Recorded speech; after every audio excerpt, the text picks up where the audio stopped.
Wanna hear about my unpopular opinions about cruising? Maybe you disagree with me on some of these, and you can definitely let me know in the comments, but be nice, please. If you're new here, hi and welcome. My name is Sarah, and I am here to inspire you to carve out some time and money now to travel to places you've never been before. And before I get started, if you somehow stumble upon this video and upon this channel, make sure you subscribe before you leave. And if you want to be the first one to know more about our travel plans, make sure to follow us on Instagram as well. Everything is going to be linked down in the description box below. So before I get started, let me just say this. Everyone has their own opinions about cruising and they are entitled to their opinions, but keep in mind, these are my opinions that I am sharing on my channel.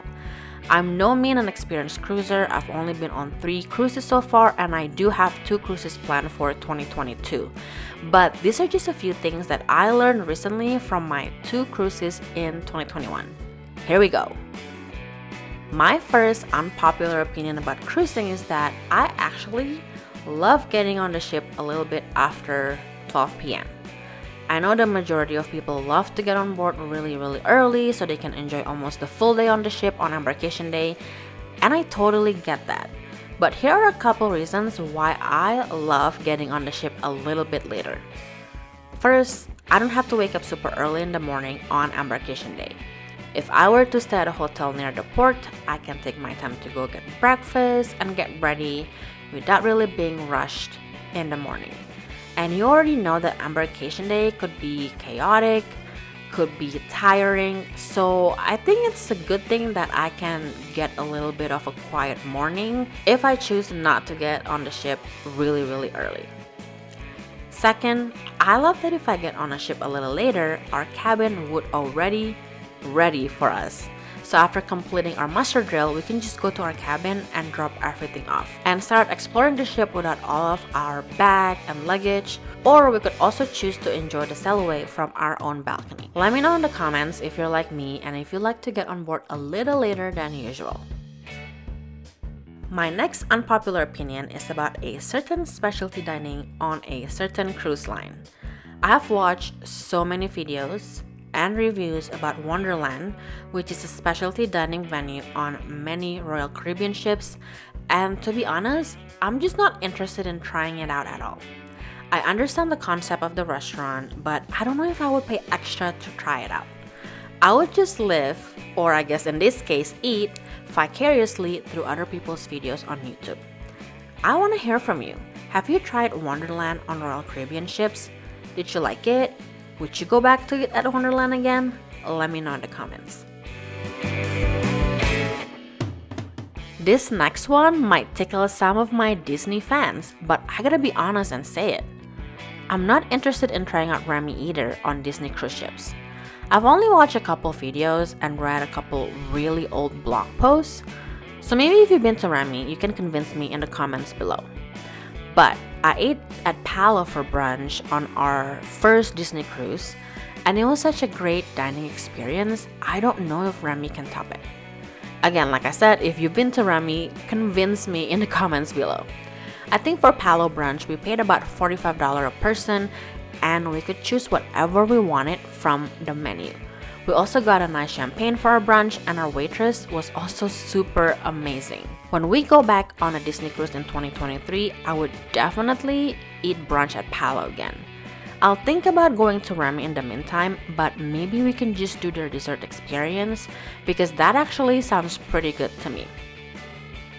Before moving on to my next unpopular opinion about cruising, make sure to subscribe to the channel before you leave. I am planning to upload more videos on our cruise and travel planning. My next unpopular opinion is about drinking on a cruise ship, and that I'm not really up for it either. I like the occasional drinks when I'm out and about, but there's just something about drinking so much or too much on a cruise ship. And I'm just scared about hurling and feeling sick in my cruise cabin. And plus, sometimes it might get rocky on some sailings, and that's not gonna be good if I drink too much. I'm not gonna say no to drinks completely when I'm on a cruise. In fact, I got the drink of the day on our last Disney cruise almost every single night when we were playing trivias.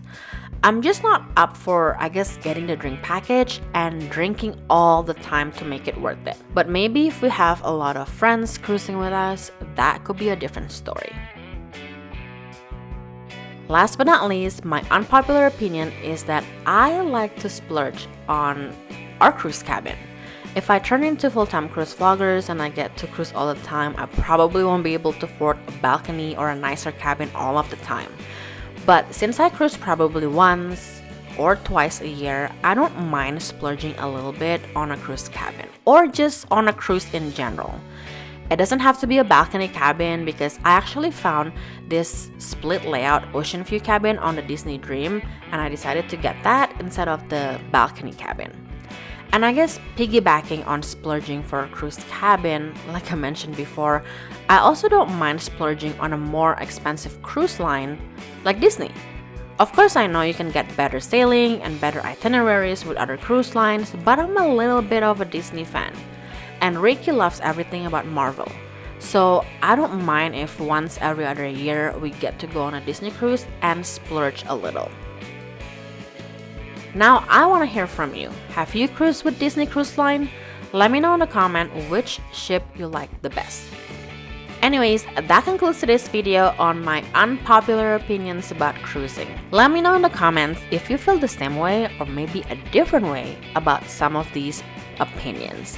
But remember, be nice in the comments, please. Lastly, if you somehow stumble upon this video and upon this channel, make sure to subscribe before you leave. And if you get some type of value or brand new information, make sure to give this video a like to let me know. I guess that's it, and I will see you in the next video. Bye!